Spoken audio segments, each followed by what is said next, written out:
এক লোক একটা কুকুর পালতো। সাত করে একটা কুকুর এনেছে। ওই লোকের জানা ছিল না বাড়িতে চোর আসলে সবার আগে কে ঘেউ ঘেউ করে?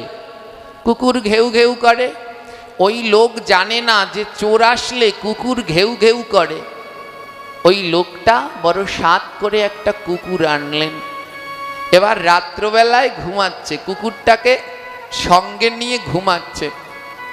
ঠিক সেই সময় ঘরের মধ্যে চোর ঢুকেছে। আর যখন চোর ঢুকলো, কুকুরটা ঘেউ ঘেউ ঘেউ ঘেউ করে ডাকছে। আর ওই লোকটা বলল, ওরে কুকুর, তোকে আমি সাত করে এনেছি, আমি পালবো, আর তুই আমার ঘুম ভাঙিয়ে দিচ্ছিস। আমার ধারে একটা ইট ছিল, ইটটা ধরে কুকুরের গায়ে ছুঁড়ে মারল। যা দূর হ, আমি এনেছি তোকে, তুই আমার কাছে থাকবি, তাকি না সারা রাত ধরে ঘেউ ঘেউ ঘেউ ঘেউ করছিস। কুকুরটা কেন ঘেউ ঘেউ করছে বলতে পারেন? চোর এসেছে, তাই মালিককে জাগাচ্ছে, মালিক জাগো জাগো, চোর এসেছে, সব চুরি করে নিয়ে গেল। কিন্তু মালিক কুকুরের ডাক শুনতে পায়নি। মালিক কুকুরের ডাককে ফালতু ভেবে কুকুরের গায়ে ইট পাটকেল মেরে আবার ঘুমিয়ে রয়েছে। এখানে শিক্ষা কি জানেন? শুদ্ধ সাধুগুরু বৈষ্ণবরা এমনি আসেন, আর এসে তারা ডেকে ডেকে বলে, ওই যেমন কুকুর মালিককে সজাগ করায়, তেমনি সাধুগুরু বৈষ্ণবরাও ডেকে ডেকে বলে, বেলা যায়, তোমার জীবনের আয়ু চোর চুরি করে নিয়ে যাচ্ছে, জাগো। যারা এখনো মালা জপ করো না, মালা জপ করো, প্রতিদিন ত্রিসন্ধ্যা করো, তিলক করো। ওই সাধুগুরু বৈষ্ণবরা আমাদের মতো এমনি ব্যাসাসনে বসে ডেকেই চলেছে, ডেকেই চলেছে।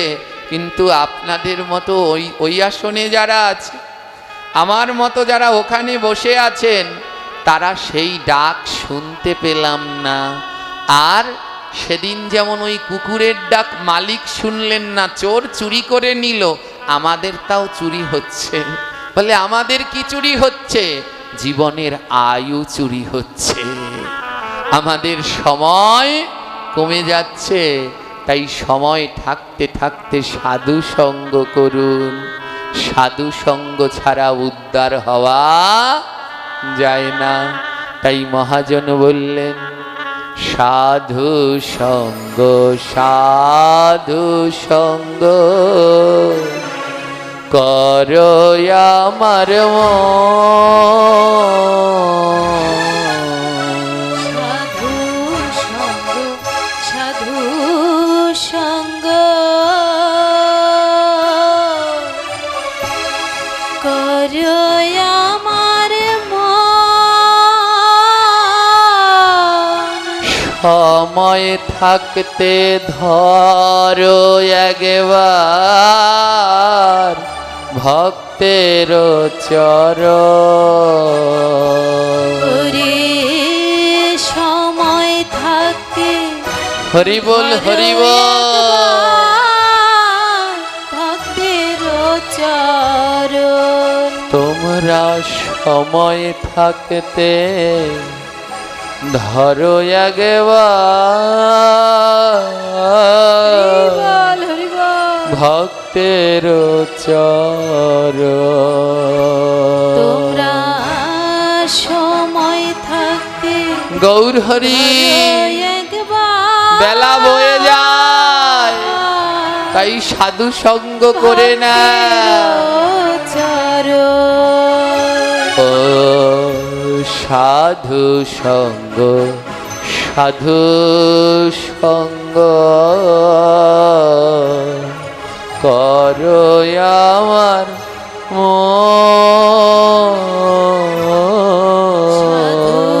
সঙ্গ, সাধু সঙ্গ। রাধে রাধে। আমার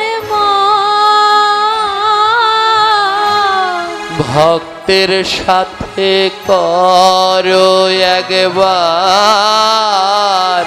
প্রেমালিঙ্গ।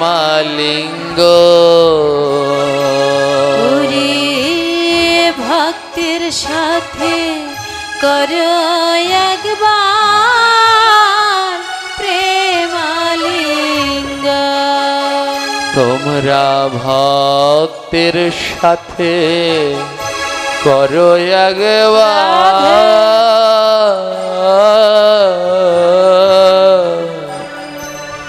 প্রেমালিঙ্গ।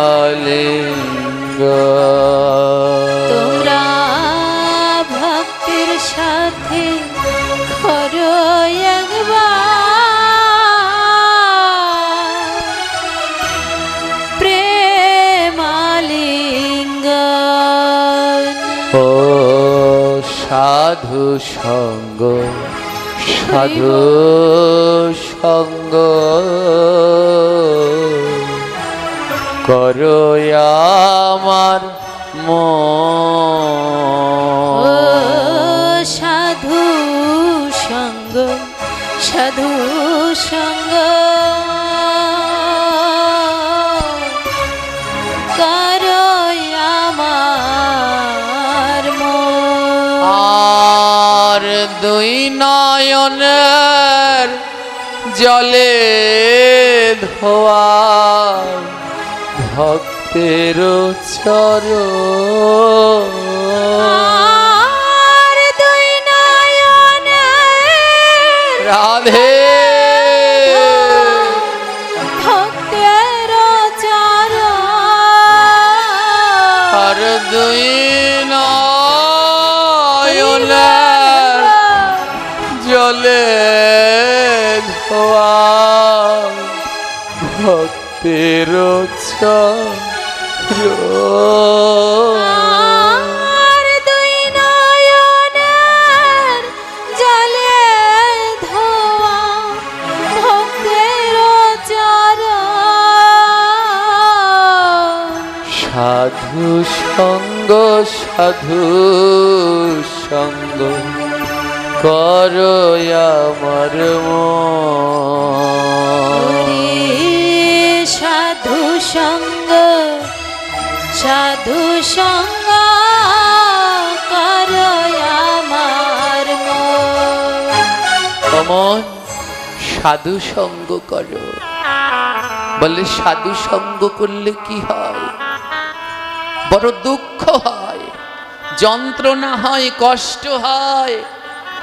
ও মা, যারা এই ভক্তিপথে নেমেছেন, ভগবানকে ভালোবাসেন, যারা প্রতিদিন গোবিন্দকে ডাকেন, জপ করেন, সেবা অর্চনা করেন, এ জগতে তারা দুঃখ ছাড়া কিছুই পাবেন না।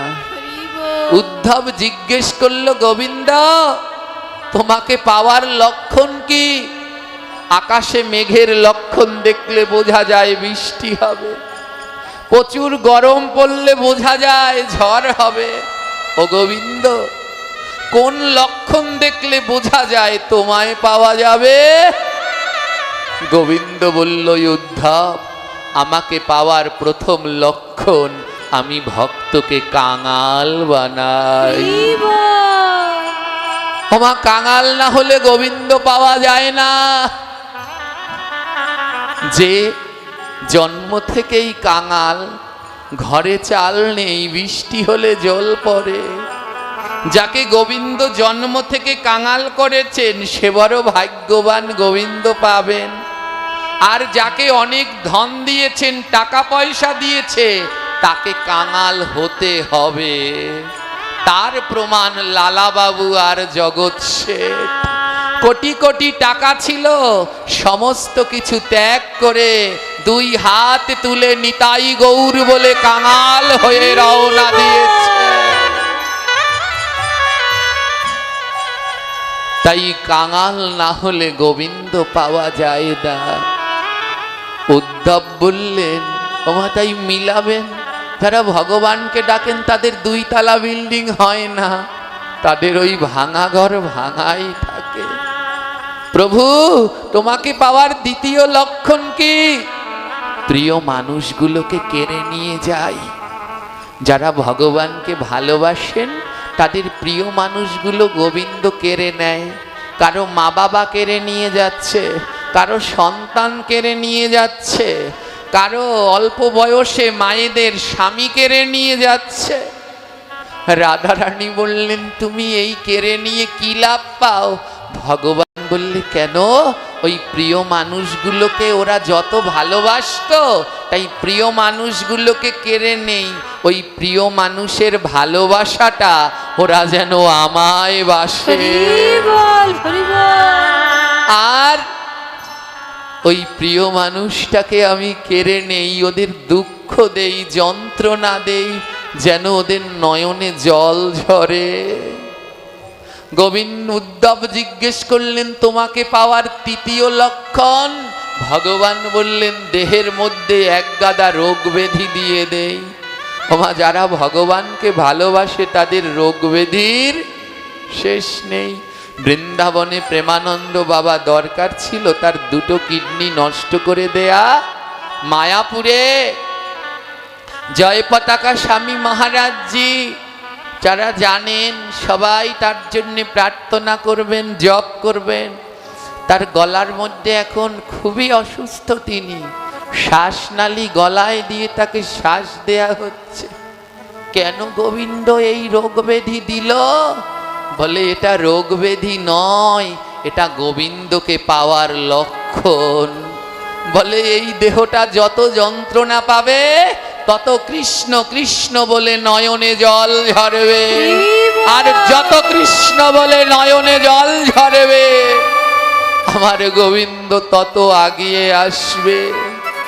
আমার রাধারানীকে বললেন, রাধে, আমি সবার কাছে ধরা দেই না, কৃষ্ণ নামে ঝরে যার দুই নয়নে ধারা, তার কাছে প্রাণ গোবিন্দ দেয় আমার ধরা।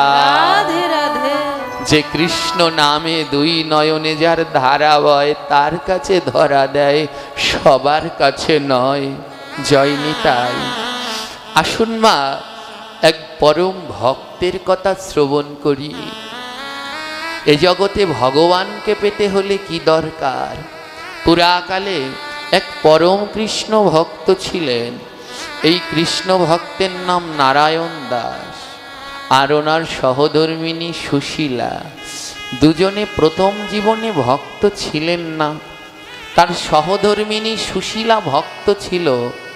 বিবাহের পরে নারায়ণ দাসকে বললেন, তুমি সারাদিন কর্ম করো, কিন্তু সাধু সঙ্গ তো করো না, চলো না আজ আমরা ভাগবত পাঠে যাই। স্বামী স্ত্রী দুজনে মিলে ভাগবতে গেলেন। আর ভাগবতে গিয়ে ভাগবত পাঠক একটা কথা বললেন। কি কথা? বৈষ্ণব সেবা বিনা নিস্তার পাইছে কেবা, যদি নিস্তার পেতে চাও তবে বৈষ্ণব সেবা দাও। এই কলিযুগে যদি নিস্তার পেতে চান তাহলে বৈষ্ণব সেবা ছাড়া গতি নাই। আমার মহাপ্রভু আরো বললেন, জীবে দয়া নামে রুচি বৈষ্ণব সেব, ইহা বিনা ধর্ম নাই, শোনো সনাতন। ও সনাতন, ধর্ম কি জানো? জীবকে দয়া করো, কোনো জীব হত্যা করো না, নামে রুচি রাখো, অনাবরত নাম জপ করো, আর বৈষ্ণবের সেবা করো, বৈষ্ণবের সেবা করো।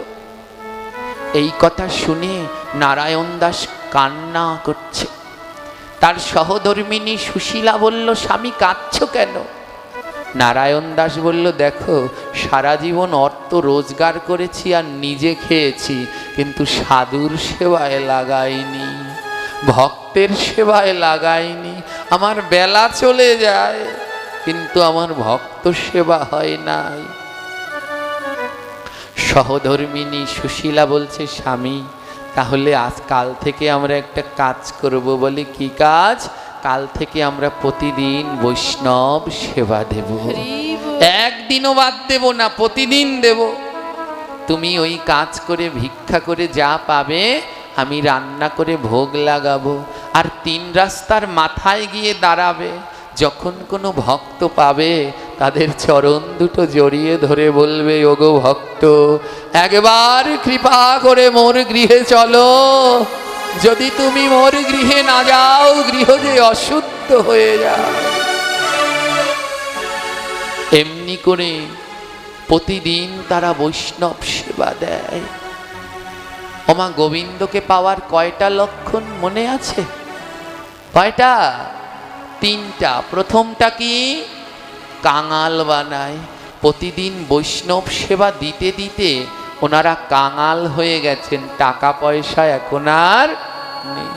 স্বামী বলছে, কাল কি করে বৈষ্ণব সেবা দেব? স্ত্রী ঘরের তামাকাশা পিতল বের করে দিয়েছে, নাও আজ থেকে মাটির পাত্রে রান্না করব, কিন্তু বৈষ্ণব সেবা বন্ধ করব না। এই রকম কিছুদিন চলল। সেই অর্থ শেষ হয়ে গেল। নারায়ণ দাস তার সহধর্মিনীকে জিজ্ঞেস করলো, এবার কি হবে? তার সহধর্মিনী 2খানা শাড়ি রাখলেন। কয়টা শাড়ি? আর বাকি শাড়ি গয়না স্বামীর হাতে দিয়ে বললেন, নাও এই শাড়ি গয়না বিক্রি করে দাও, তা দিয়ে আমরা বৈষ্ণব সেবা করব। কতখানি ভক্ত হলে সম্ভব মা? আমরাও মরে যাব, কিন্তু আমাদের কথা কেউ বলবেন না, কিন্তু এই ভক্তের কথা 1000 বছর ধরে সবাই বলছে। কেন? কারণ তারা ত্যাগ করতে পেরেছে, আমরা সেই ত্যাগ করতে পারিনি। সেই অর্থ শেষ হয়ে গেল। নারায়ণ দাস বলছে, সুশীলা, এবার কি বিক্রি করব? এখন তো আর কিছু নেই। সুশীলা বলে, স্বামী, তুমি ঘরের দরজা জানলাগুলো খুলে বিক্রি করে দাও। দরজা জানলা তো তাদের লাগে যাদের ঘরে চোর ঢুকবে। আমাদের ঘরে তো চোরে নেয়ার মতো কিছু নেই। একটা মাটির পাত্রে রান্না করি, কলা পাতায় প্রসাদ পাই, তাই তুমি দরজা জানলা বিক্রি করে বৈষ্ণব সেবা দাও। ঘরের দরজা জানলা বিক্রি করে বৈষ্ণব সেবা দিতে লাগলেন। দেখতে দেখতে সুনীতি গর্ভবতী হলো। হ্যাঁ, আর সুনীতি গর্ভবতী হলো 10 মাস 10 দিন পরে একটি কন্যা সন্তান জন্মগ্রহণ করল। কন্যা সন্তান, ওমা, যারা কৃষ্ণ ভক্ত, মা কৃষ্ণ ভক্ত, বাবা কৃষ্ণ ভক্ত, তাদের সন্তান কি অভক্ত হয়? তাদের ঘরে যে কন্যা সন্তান জন্মগ্রহণ করল, সেও হলো পরম কৃষ্ণ ভক্ত। সবেমাত্র একটি কন্যা সন্তান জন্মগ্রহণ করেছে, জন্মেই মেয়েটা কান্না শুরু করেছে। কিছুতেই মেয়ের কান্না থামানো যায় না। যিনি দাইমা ছিলেন, দাইমা ডেকে বলছে, ওরে নারায়ণ, তোর মেয়ের কান্না থামবে, একটু মধু নিয়ে আয়। মধু মুখে দিলে, মিষ্টি লাগলে ওর কান্না থেমে যাবে। নারায়ণ দাসের 2 নয়নে জল। আমার ঘরে আজ প্রথম সন্তান হলো, ওর মুখে যে মধু দেব সেই টাকাও আমার কাছে। গোবিন্দের কাছে একবারও বলে না, গোবিন্দের কাছে চায় না। ওমা, গোবিন্দের কাছে কিছু চাইতে নেই। আমরা বারবার চাই, ঠাকুর আমাদের রোগ কমাও, ছেলের বিয়ে দাও, মেয়ের চাকরি দাও, কত কিছু। যদি ওগুলো চান, গোবিন্দ আপনায় ওগুলো দেবে, কিন্তু কোনোদিন গোবিন্দ পাবেন না। তাই গোবিন্দের কাছে কোনো চাওয়া পাওয়া নেই, একটাই চাওয়া, ও গোবিন্দ, যেন মৃত্যুর কালে তোমার নাম আমার স্মরণ থাকে, ওই নাম যেন আমি ভুলি না। আমার শত রোগ ব্যাধি হয় হোক, যদি আমার কানে যায় ওইখানে ভাগবত হচ্ছে, ওইখানে নাম হচ্ছে, আমি হামাগড়ি দিয়েও যেন ওই সাধুদের কাছে যেতে পারি। আমায় সেই শক্তি দাও না গোবিন্দ। নারায়ণ দাস কাঁদছে, আমি এক হতভাগ্য পিতা, আমার কন্যা জন্মেছে, কিন্তু মুখে একটু মধু দিতে পারছি না। নারায়ণ দাসের এহেন ভক্তি দেখে স্বর্গের দেবতাগণও কাঁদছে। দেবাদিদেব মহাদেব, মহাদেব বললেন, আমি যাব, নারায়ণ দাসকে বুঝাবো। মহাদেব এক বৈষ্ণবের রূপ ধারণ করে নারায়ণ দাসের গৃহে এসে দাঁড়ালেন। নারায়ণ দাস চরণ দুটো জড়িয়ে ধরলেন, ওগো বৈষ্ণব, তুমি আজ এমন দিনে এলে, আমার ঘরে একটা অন্ন নাই, আমার মেয়ের মুখে মধু দেব, কিন্তু আমার মেয়ের মুখে মধু দেওয়ার মতো সামর্থ্য আমার নেই। ভোলানাথ বললেন, তুমি কি বললে ভক্ত? আমার মেয়ে জন্মেছে, মুখে মধু দেব, কিন্তু সামর্থ্য নেই, কি দিয়ে মধু দেব? ভোলানাথ বলল, শোনো ভক্ত, তুমি ভুল জানো। কোনো ঘরে যদি বাচ্চা জন্মায় তাহলে মুখে মধু দিতে নাই। বলে, কি বলছেন, মুখে মধু দিতে নাই? ভোলানাথ বলল, শোনো, মধু কোথায় দেবে জানো? দোকানে দোকানে দোকানে দোকানে দোকানে দোকানে দোকানে দোকানে মধু দিবে দোকানে দোকানে দোকানে মধু দিবে দোকানে দোকানে দোকানে। শোনো শোনো, ঘরে যদি সন্তান জন্মায় মুখে মধু দেবে না, কোথায় দেবে? দোকানে, দোকানে মধু দেবে। এ কি বলছেন বৈষ্ণব? যদি সন্তানের কানের মধ্যে মধু ঢেলে দেই ওর ক্ষতি হবে না? ভোলানাথ বললেন, এই মধু পাওয়া যায় না বাজারের দোকানে। এই মধু পাওয়া যায় না বাজারের দোকানে। দিতে হবে দোকানে, পাওয়া যায় না দোকানে। দিতে হবে দোকানে, পাওয়া যায় না দোকানে। দিতে হবে দোকানে, পাওয়া যায় না দোকানে। দিতে হবে দোকানে, পাওয়া যায় না দোকানে। আপনারা অর্থটা বুঝতে পারছেন? দিতে হবে দোকানে, কিন্তু এই মধু পাওয়া যায় না বাজারের। ওটাও দোকান, এটাও। বলে, সেই মধু কোথায় পাওয়া যায়? ভোলানাথ বললেন, সেই মধু পাওয়া যায় সাধু গুরুর স্থানে। সেই মধু পাওয়া যায় সাধু গুরুর স্থানে। পাওয়া যায় না দোকানে, দিতে হবে দোকানে। পাওয়া যায় না দোকানে, দিতে হবে দোকানে। সেই মধু পাওয়া যায় সাধু গুরুর স্থানে। সেই মধু পাওয়া যায় সাধু গুরুর স্থানে। ওমা, এখানে ঠাকুমারা মায়েরা বসে আছেন, বাড়িতে বাচ্চা জন্মালে মধু দেন কোথায়? মিথ্যে বলবেন না, কোথায় দেন? মুখে। আমাদের শাস্ত্রে বলছে কেউ জন্মালে মধু দিতে হয়, কিন্তু মুখে না। ডাক্তাররা নিষেধ করে, বাচ্চার মুখে লাগাবেন না, ক্ষতি হবে। আমাদের সনাতন ধর্ম বিজ্ঞানসম্মত, বাচ্চার মুখে আসলেই মধু দিতে নাই, দিতে হয় কোথায়? দোকানে।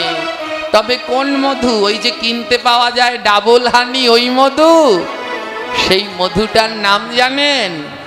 হরে কৃষ্ণ কৃষ্ণ কৃষ্ণ হরে হরে, হরে রাম রাম রাম রাম হরে হরে। হরে কৃষ্ণ উলুধ্বনি মায়েরা। কৃষ্ণ হরে হরে, হরে রাম রাম রাম হরে হরে। হরে কৃষ্ণ কৃষ্ণ কৃষ্ণ হরে হরে, হরে রাম রাম রাম হরে হরে। হরে কৃষ্ণ কৃষ্ণ কৃষ্ণ হরে হরে, হরে রাম রাম রাম হরে হরে। হরে কৃষ্ণ কৃষ্ণ কৃষ্ণ হরে হরে, হরে রাম রাম রাম হরে হরে। হরে কৃষ্ণ কৃষ্ণ কৃষ্ণ হরে হরে, হরে রাম রাম রাম হরে হরে। একটা কথা বলুন, এই নাম করলে কি পাপ হয়? জোরে বলুন। পাপ হবে, রোগ ব্যাধি হবে, মা লক্ষ্মী ঘর থেকে চলে যাবে। তাহলে সবার মুখ বন্ধ কেন? ভাগবতে গিয়া যারা বদন নাহি খোলে, এরাই সব বোবা হবে, ভাগবতে বলে রে, ভাগবতে বলে। যারা নাহি খোলে, এরাই সব বোবা হবে, ভাগবতে বলে। রে ভাগবতে বলে, রে ভাগবতে বলে। আজ ভাগবতে এসে বদন খুলছেন না, যত করবেন চালাকি পরে বুঝবেন জ্বালাকি, প্যারালাইজ হলো বলে হয়ে বিছনায় পড়ে থাকবেন। আজ দুইটা হাত তুললেন না, সেদিন হাতও লড়াতে পারবেন না। ওমা, একটা সত্য ঘটনা শুনবেন, নাম বলবো না জায়গার, অনেকগুলো ইউটিউব চ্যানেল তো, তাহলে সেই সবাই জানতে পেরে যাবে। একটা লোক ছিল, ওইখানে এক সময় আমি প্রচুর পাঠ করতাম আমাদের দক্ষিণ অঞ্চলে। ওই লোকটা একটা সরকারি চাকরি করত উঁচু পোস্টে, আমাকে খুব বিরক্ত করত। পাঠে গেলে পরে শুধু প্রশ্ন করত, ওনার জ্বালায় আর পাঠ করা যেত না, দাঁড়িয়ে পড়তেন। যতক্ষণ উনি প্রশ্ন না করবে উনি বসবে না। আর একজন মান্যগণ্য লোক, কিছু বলাও যায় না, একের পরে এক প্রশ্ন, একের পরে এক প্রশ্ন। তো গুরুদেবের কৃপায় উনি যে প্রশ্ন করে সব কয়টারই উত্তর দিয়েছি। সবার শেষে আমায় প্রশ্ন করলো, জগাই মাদাইয়ের দাদুর নাম কি? হ্যাঁ, এবারে যে কয়খানা গ্রন্থ আছে গৌরকে নিয়ে, যা আছে চৈতন্য চরিতামৃত, চৈতন্য ভাগবত, চৈতন্য মঙ্গল, চৈতন্য করচা, গৌর পার্শ্বদাবলী, মহাপ্রভুকে নিয়ে যা যা গ্রন্থ আছে, এর সব না হলে কিছু তো অধ্যয়ন করেছি। তো ওর মধ্যে তো জগাই মাদাইয়ের দাদুর নাম পাইনি। ওই লোকটার নাম ছিল বিমল। বিমল বাবু, আমি জিজ্ঞেস করলাম, ও আপনি জগাই মাদাইয়ের দাদুর নাম জানেন না? উনি বলল না, আসলে উনি নিজেও জানে না। আমাকে একটা কিছু করবে, অপমান করবে, তার ব্যবস্থা। তা আমি বললাম, শোনেন, জগাই মাদাইয়ের দাদুর নাম হলো বিমল। কারণ উনি নিজেও তো জানে না। উনি বললেন, হ্যাঁ ঠিকই বলেছেন, হতে পারে। চুপ করে বসে পড়েছে। জানেন কি আশ্চর্য, কিছুদিন আগে সেই এলাকায় আমি পাঠ করতে গেলাম, ওই লোকটা প্যারালাইজ হয়ে পড়ে আছে, ব্রেন স্ট্রোক করে পড়ে আছে বিছানায়। আমি দেখতে গিয়েছি, সে আমায় যত কষ্ট দিক তাতে আমার কোনো আপত্তি নেই, কিন্তু তার কথা তো আমার মনে আছে। মানুষকে দুইভাবে মনে রাখা যায়, কেউ কষ্ট দিয়ে আর কেউ ভালোবাসা দিয়ে। যখন শুনেছি ওনার এমন অসুখ, আমি দেখতে গিয়েছি। কোনো দিন উনি কৃষ্ণ নাম করেনি, উনি কৃষ্ণ নাম মানতেন না। উনি বলতে এই হরে কৃষ্ণ মহামন্ত্র এগুলো মিথ্যা, কাল্পনিক, রাধা বলতে কিছু নাই, এই রকম বলতেন। সবাই কানে হাত দিয়ে বলুন শ্রী বিষ্ণু, এগুলো শোনাও পাপ। এমনিভাবে উনি অপমান করতেন। যেদিনকে শুনলাম ওনার প্যারালাইজ হয়েছে, আমি দেখতে গেলাম। যখন আমি গেলাম, ওনার নয়ন থেকে টপ টপ করে জল ঝরছে। বলতে চাচ্ছে হরে কৃষ্ণ, কিন্তু বলতে,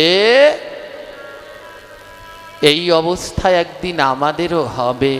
তাই বদন থাকতে থাকতে সবাই মিলে নাম করবেন, আস্তে না, উচ্চ স্বরে, ভুবন কাঁপিয়ে। হরে কৃষ্ণ কৃষ্ণ কৃষ্ণ হরে হরে, হরে রাম রাম রাম হরে হরে।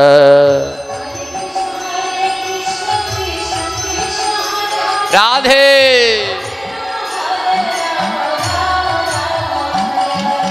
হরে কৃষ্ণ কৃষ্ণ কৃষ্ণ হরে হরে, হরে রাম রাম রাম হরে হরে।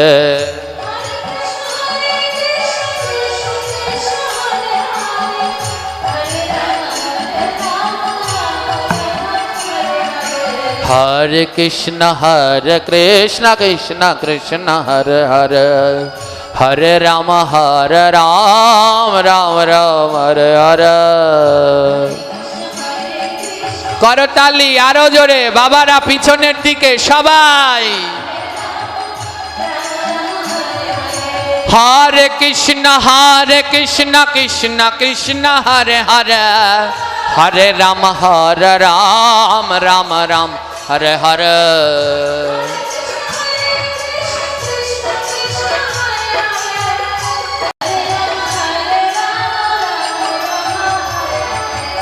একটা কথা বলুন, এই কৃষ্ণ নামের থেকে মধু আর কিছু আছে?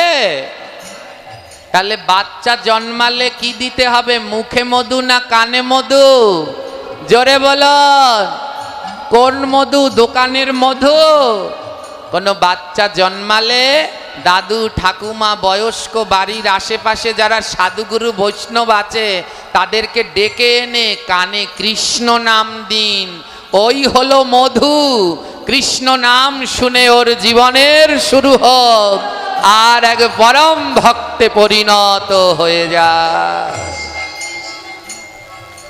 যেই না ছোট্ট মেয়েটার কানে মধু দিলেন, ওই কৃষ্ণ নাম দিলেন, মেয়ের কান্না থেমে গেল। মেয়েটার নাম রাখা হলো হরিমতি। ভোলানাথ বললেন, নারায়ণ দাস, তোমার মেয়ের হরি নামে এমন মতি, কানে হরিনাম দেয়া মাত্র কান্না থেমে গেছে, তার জন্যে তোমার এই মেয়ের নাম রাখলাম হরিমতি। দিনে দিনে হরিমতি বাড়িতে লাগিল, দেখিতে দেখিতে তার 5 বছর হলো রে, 5 বছর। ওমা, ভগবানকে পাওয়ার 3টা লক্ষণ। প্রথমটা হলো কাঙাল বানায়, দ্বিতীয়টা কি? প্রিয় মানুষগুলো কেড়ে নেয়। হরিমতির বয়স যখন 5 বছর, সেই সময় তার মা নাক মুখ দিয়ে রক্ত উঠলেন, যন্ত্রণায় ছটফট করতে লাগলেন। সবাইকে ডাকছে, ওরে তোরা আমার কাছে আয়, নাম কর। ছোট্ট হরিমতি মাকে জড়িয়ে ধরেছে, মা তোমার কি হয়েছে? হরিমতির মা বলছে, আমার বেলা শেষ হয়ে গেছে, আমার ডাক এসেছে, এবার আমায় যেতে হবে। ছোট্ট মেয়ে বলছে, মা তুমি যদি চলে যাও আমি কাকে নিয়ে থাকব? সিংহাসন থেকে গিরিধারীর বিগ্রহটা এনে হরিমতির হাতে দিয়ে বলল, নে হরিমতি, এ জগতে মাকে ধরিস, বাবাকে ধরিস, ভাইকে ধরিস, স্বামীকে ধরিস, ছেলেকে ধরিস, একদিন সবাই ফাঁকি দিয়ে চলে যাবে, কিন্তু এ জগতে কেউ যদি আমার প্রাণ গোবিন্দকে ধরতে পারে, সে ভব নদী পার করে নিয়ে যাবে।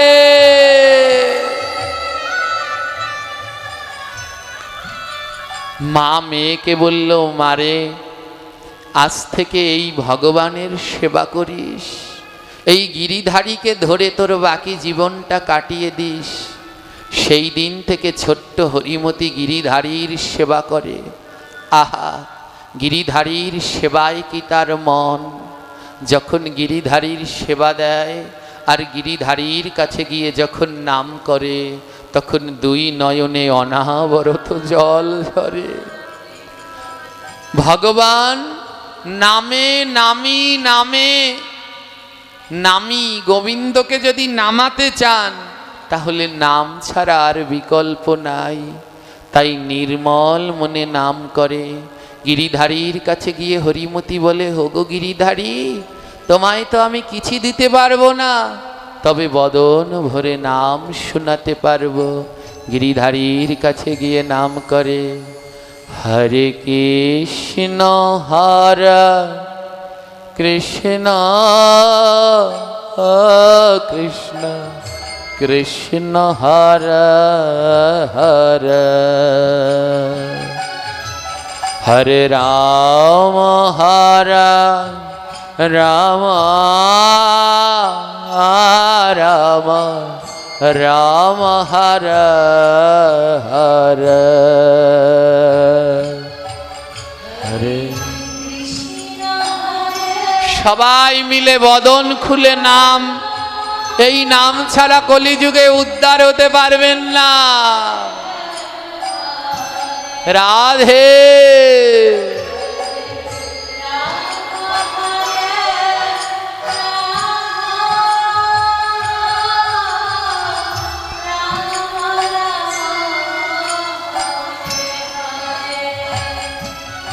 হরে কৃষ্ণ হরে কৃষ্ণ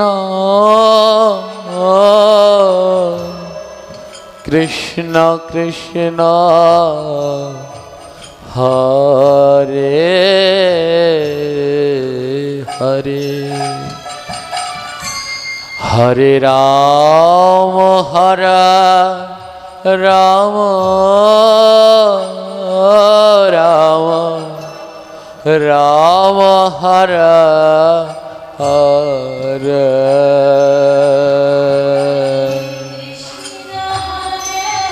রাধে রাধে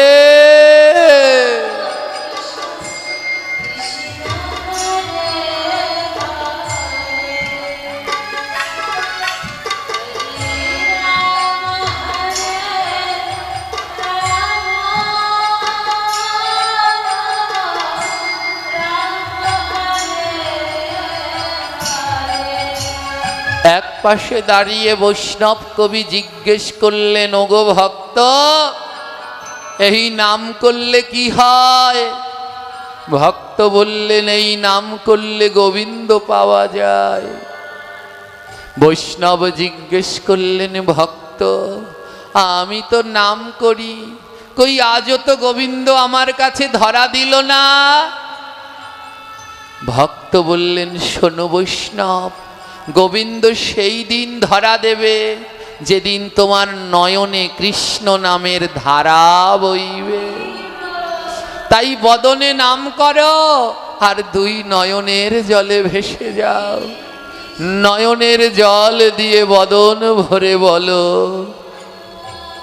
গোবিন্দ আসবে, দুটি নয়নের জলে ডাকো।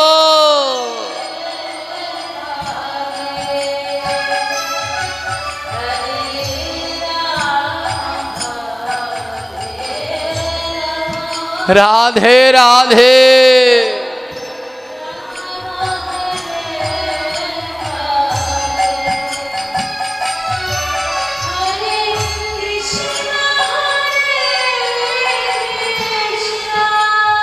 হরি বল হরি বল।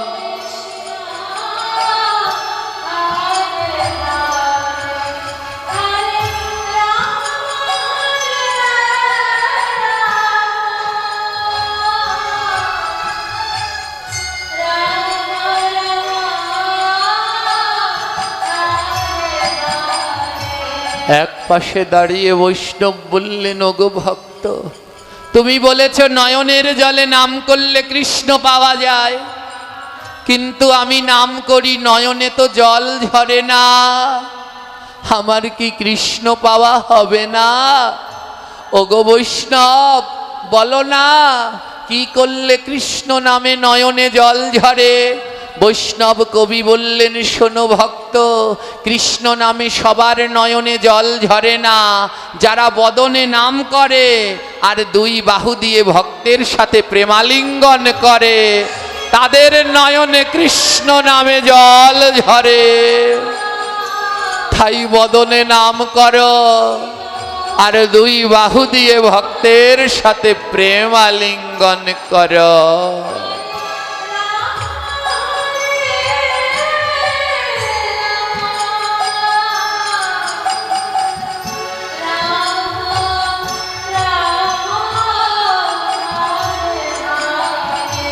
হরে কৃষ্ণ হরে কৃষ্ণ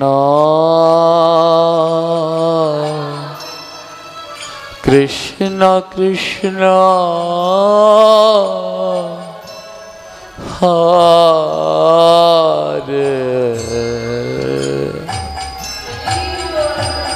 হরে রাম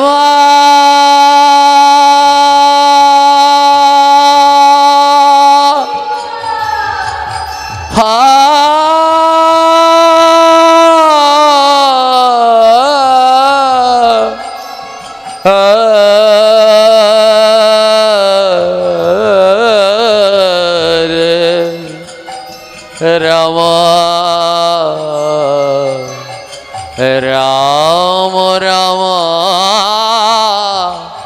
হরে হরে।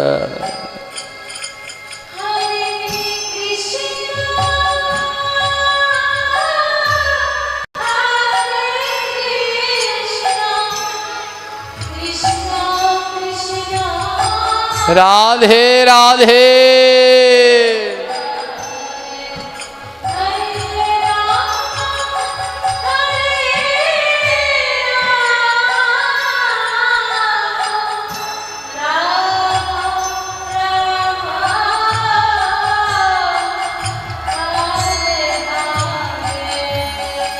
ছোট্ট হরিমতি গিরিধারীর সম্মুখে কৃষ্ণ নামে নয়নের জলে ভেসে যায়।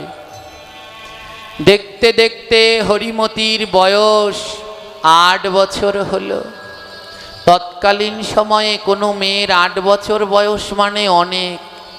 বাবা চিন্তা পড়ে গেল মেয়েকে বিয়ে দিতে হবে। একটা সুন্দর দেখে পাত্র জোগাড় করলো, ধুমধাম করে বিয়ে হলো হরিমতির।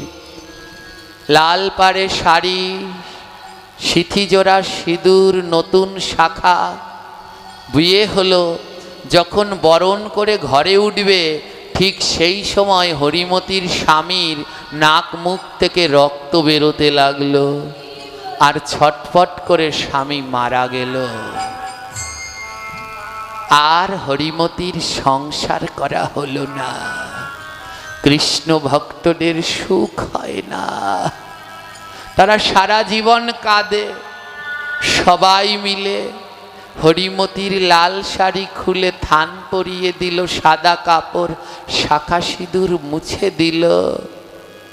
সংসার করা আর হলো না হরিমতির। যেই পালকিতে করে বর বউ যাওয়ার কথা, সেই পালকিতে করে হরিমতির স্বামীর লাশ নিয়ে যাচ্ছে। বলো হরি হরি বল, বলো হরি হরি বল বলে নিয়ে যাচ্ছে। একবারও নারায়ণ দাস গোবিন্দের কাছে বলল না, প্রভু আমার মেয়ের স্বামীকে ফিরিয়ে দাও। এই হলো ভক্ত, যারা গোবিন্দের কাছে জড়জাগতিক কিছু চায় না। দেখতে দেখতে হরিমতির বয়স 20 বছর হয়ে গেল। যুবতী হরিমতি বিধবার বেশে ঘুরে বেড়ায়। নারায়ণ দাস মেয়েকে নিয়ে চিন্তা করে, হায় রে, আমি যদি মরে যাই আমার এই মেয়েকে কে দেখবে? একদিন নারায়ণের চরণে তুলসী দিতে যাচ্ছে, আর যখন নারায়ণের চরণে তুলসী দিচ্ছে তখন নারায়ণের কাছে বলছে, হে নারায়ণ, যদি আমার মেয়ের একটা ছেলে থাকতো তাহলে আমি মরে গেলেও তার ছেলে তাকে দেখতো। ওমা জীবনে কিছু চাইনি, আজ অজান্তে চেয়ে ফেললো। যেই না নারায়ণের কাছে বলল আমার মেয়ের যদি একটা সন্তান থাকতো, সঙ্গে সঙ্গে নারায়ণের শ্রী বিগ্রহ থেকে আওয়াজ হলো, তথাস্তু।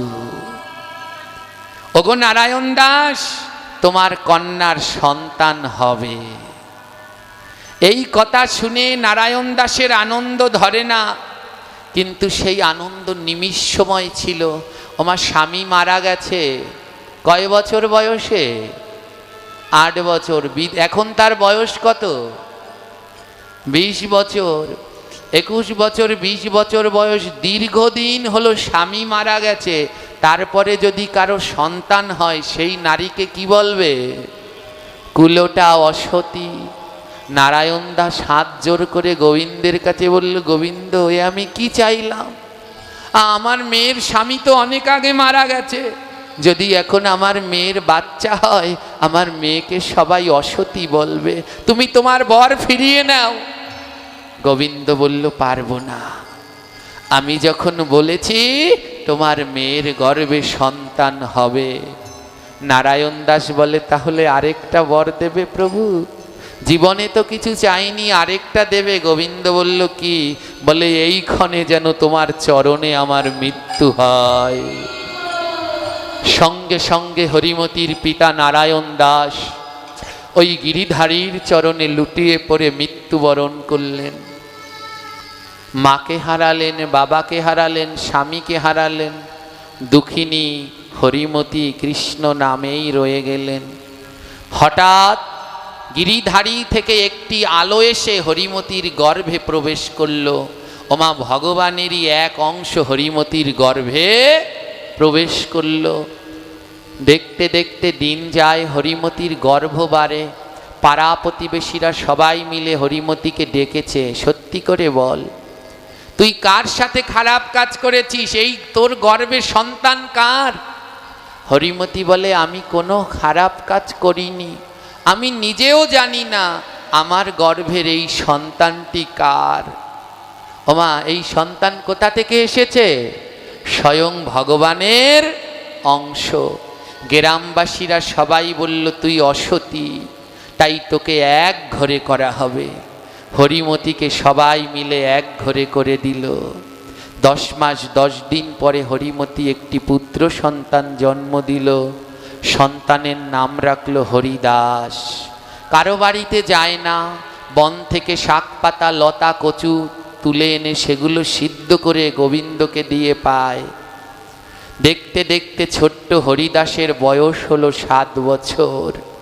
গোবিন্দের প্রতি হরিমতির ভক্তি নিষ্ঠা একটুও কমেনি। দিন যায় আর তার ভক্তি বাড়ে। তাই একদিন গোলক বিহারী হরি মনে মনে বলছে, আজ পরীক্ষা নেব।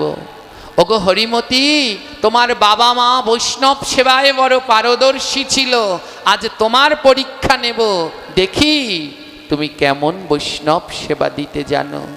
তাই এক একাদশীর দিন গোবিন্দ আমার বৈষ্ণব রূপে হরিমতির দরজায় গিয়ে দাঁড়ালো। কেউ ঘরে আছো? ভিক্ষা দেবে? ঘরের দরজায় গিয়ে দাঁড়ালো। হরিমতি দরজা খুলে দেখে এক বৈষ্ণব। 7 বছর ধরে তাদের ঘরে কোনো বৈষ্ণব আসে না, ওই যে এক ঘরে করে দিয়েছে। হরিমতি তাড়া করে ঘরে নিল, চরণ দুটি ধৌত করল। আহা, আমার কত ভাগ্য ভালো, একাদশীর দিন আমার ঘরে বৈষ্ণব এসেছে। গোবিন্দরূপী বৈষ্ণব বলল, শোনো মা, আজ তো একাদশী, আমায় কিছু ভিক্ষা দাও। হরিমতির ঘরে ওই শাক পাতা লতা পাতা যা ছিল এনে দিল, এই নাও। গোবিন্দ বলল, দেখো আমি এগুলো খাই না। বলে, কি খাও তুমি? গোবিন্দ বলল, একাদশীর দিন আমি ফল গ্রহণ করি, যদি দিতে চাও আমাকে একাদশীর দিন ফল দাও। হরিমতি বললেন, হে গোবিন্দ, আমার ঘরে তো ফল নেই, কিন্তু আজ যদি বৈষ্ণব আমার ঘর থেকে খালি হাতে ফিরে যায়, এ যে বড় অমঙ্গল হবে। মহাপ্রভু সচিমাকে বলেছিল, সচিমা, অতীত বইমুখ হলে পরে ধর্ম যাবে রসাতলে। বলে, আজ যদি আমার ঘর থেকে অতিথি বইমুখ হয়ে যায়, আমার ধর্ম থাকবে না। তাই হরিমতি বললেন, বৈষ্ণবকে, বৈষ্ণব গোসাই, আপনি একটু বসুন। আজ 7 বছর ধরে আমাকে এক ঘরে করে রেখেছে। আজ যারা আমাকে এক ঘরে করে রেখেছে, আজ তাদের ঘরে ঘরে গিয়ে আমি ভিক্ষা করব, যেন বৈষ্ণব সেবা দিতে পারি। তাই আজ ভক্তদের দ্বারে দ্বারে গিয়ে হরিমতি ভিক্ষা চাইছে। বলে, ভিক্ষা দাও গো গ্রামবাসী,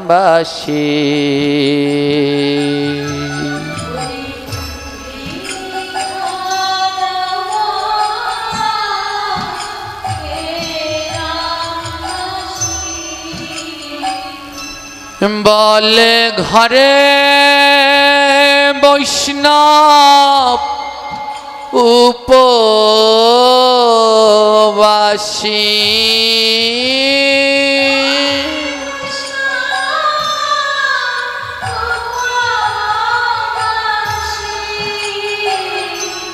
তোমরা ভিক্ষা দাও গো গ্রামবাসী।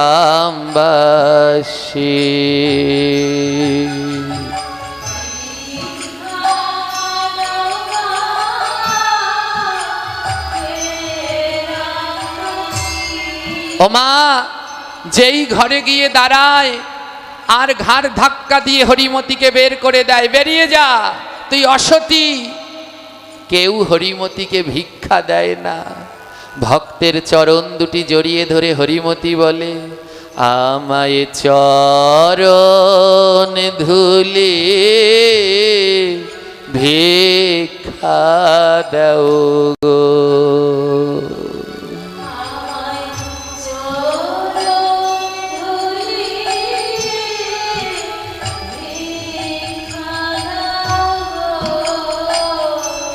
তোমরা ভিক্ষা দাও গো গ্রামবাসী।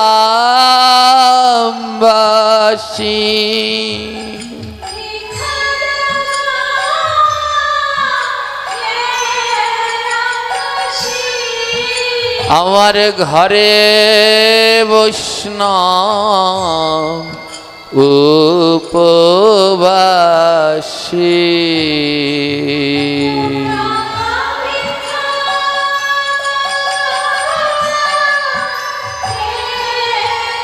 রাধে রাধে।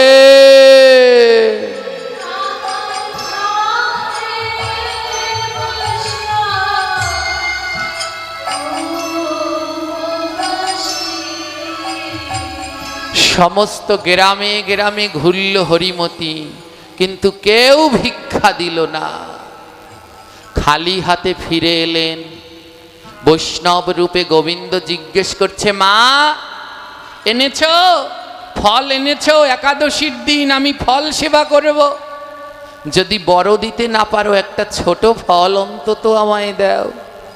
হরিমতি কেঁদে কেঁদে বলছে, ওগো বৈষ্ণব, সবার ঘরে গিয়েছি কিন্তু কেউ আমায় একটু ভিক্ষা দেয়নি, সবাই আমাকে অসতী বলছে। তাই আজ হরিমতি গোবিন্দের চরণে লুটিয়ে পড়ে বলছে, হে গোবিন্দ, প্রত্যেক নারী জাতেই একটি বৃক্ষ, আর নারী জাতির ফল হলো তার সন্তান। হে গোবিন্দ, আমারও তো একটা সন্তান আছে। তাই গোবিন্দের কাছে বললেন হরিমতি, শোনো শোনো প্রাণ গোবিন্দ, তোমার কাছে কই আমি যদি সতী নারী হই, একমাত্র পুত্র মোর যেন ফল হইয়া যায়, সেই ফল যেন লাগে বৈষ্ণবের সেবা। গোবিন্দের কাছে বললেন, গোবিন্দ, আমার ছেলে যেন ফল হয়ে যায়, আর সেই ফল যেন বৈষ্ণবের সেবায় লাগে। ওমা, হরিমতি কি অসতী? জোরে বলুন। সতী নারীর মুখের কথা বৃথা নাহি যায়, দেখিতে দেখিতে পুত্র ফল হয়ে যায়। হরিমতির একমাত্র পুত্র, নাম কি তার? জোরে বলুন। হরিদাস। কি হয়ে গেল? ফল হয়ে গেল। সেই ফলের নাম জানেন? শুনুন, কথা বলবেন না, ধ্যান দিয়ে জায়গাটা শুনুন। সেই ফল লইয়া হরিমতি বৈষ্ণবের নিকট যায়। হরিমতির ভক্তি দেখি কাঁদে শ্যামরা। আজ শ্যামসুন্দর আমার কাঁদছে, আহারে, একমাত্র সন্তানকে ফল বানিয়ে বৈষ্ণব সেবা দিল। বৈষ্ণবের রূপ ত্যাগ করি গোবিন্দ নিজ রূপ ধরিল, হাতে বাঁশি চূড়া পাখা তখনও পড়িল। আর ইহা দেখে ভক্তবৃন্দ জয় ধ্বনি দিল। বৈষ্ণবের রূপ ছাড়ি প্রভু নিজ রূপ ধরি। হরিমতি এনে হাতে সেই ফল দিল। ও গোবিন্দ, আমি তো তোমায় বড় কোনো ফল দিতে পারলাম না, তাই এই ছোট্ট ফল তুমি গ্রহণ করো। সেই ফলের নাম জানেন? হরিদাস। হরিমতির ছেলের নাম কি? হরিদাস থেকে সৃষ্টি, হরি তো কি নাম। শোনো শোনো ভক্তবৃন্দ, শোনো দিয়া মন। হরি তো কি ফল চেনেন? প্রাণ গোবিন্দ আশীর্বাদ করলেন, আজ থেকে যেইখানেতে যাগ যজ্ঞ পূজায় অনুষ্ঠান হবে, সকল কাজে সবার আগে হরিত কি লাগিবে। হরিত কি ছাড়া নাহি কোন পূজা শুভ কাজ হবে। তিন ফলের মধ্যে এক হরিত কি হবে। এই হলো সেই পরম ভক্ত, জগতের পাতায় আজও স্বর্ণ অক্ষরে লিখে আছে সেই হরিত কি, যেই ফল ছাড়া গোবিন্দ কোনো পুজো হয় না। লাখ লাখ টাকা দিয়ে দুর্গা প্রতিমা বানাবেন, যদি একটা হরিতকি না হয় দুর্গা পূজা হবে না। এই যে নামযজ্ঞ হবে, আসন পাতবে, ওই আসনে দেখবেন সবার আগে কি রাখবে, হরিতকি রাখবে। হ্যাঁ, ত্রিফলা, ত্রিফলার নাম জানেন? কি কি বলে ত্রিফলা? হর্তুকি, আমলকি, বহেরা। হরির অংশ থেকে সৃষ্টি হরিতুকি নাম, ব্রহ্মার অংশ সৃষ্টি থেকে আমলকি নাম, শিবের অংশ থেকে সৃষ্টি বহেরা তার নাম। এই জন্য এদের ত্রিফলা কয়। কোন মানুষ যদি প্রতিদিন ত্রিফলা খায়, ৩৬ প্রকারের রোগ দূর হয়ে যায় রে, দূর হয়ে যায় রে। এখন আর খায় না, এই আগিলা দিনের বাবারা জানে ত্রিফলা, হরিতকি, আমলকি, বহেরা। হরির অংশ থেকে সৃষ্টি হয়েছিল বলে এর নাম হরিতকি। আর ব্রহ্মার অংশ থেকে সৃষ্টি হয়েছে আমলকি। জানেন আমলকি কিভাবে সৃষ্টি হলো? একটা বই কিনবেন, দামোদর ব্রত মাহাত্ম্য। আমলকির সৃষ্টি হয়েছে ব্রহ্মার নয়নের জল থেকে। আমলকির সৃষ্টি কবে হলো? দামোদর মাসে রাস পূর্ণিমার আগের দিন, ওর নাম বৈকুণ্ঠ চতুর্দশী। ওই বৈকুণ্ঠ চতুর্দশীর দিন আমলকি গাছের সৃষ্টি হয়। আমাদের ২৪টা একাদশীর মধ্যে একটি একাদশীর নাম হলো আমলকি একাদশী। এই তিন ফলের মধ্যে আজ একটি ফলের সৃষ্টির কথা আপনাদের বললাম। আরো রইল বাকি দুইটি ফল, আমলকি আর বহেরা। দামোদর মাসে পাঠ হলে শ্রবণ করবেন আমলকি ফল কিভাবে সৃষ্টি হলো। আর দামোদর ব্রত মাহাত্ম্য বইটি কিনলে এর মধ্যে পেয়ে যাবেন আমলকি কিভাবে সৃষ্টি হলো। কৃষ্ণস্তু স্বয়ং ভগবান, এই গ্রন্থটির মধ্যে পেয়ে যাবেন হর্তকি কিভাবে সৃষ্টি হলো। মা হর্তকির কথা আগে জানতেন? এই হর্তকির রস যারা ললাটেতে দেয়, দেহ অন্তে তারা সব বৈকুণ্ঠে যায় রে, বৈকুণ্ঠে যায়।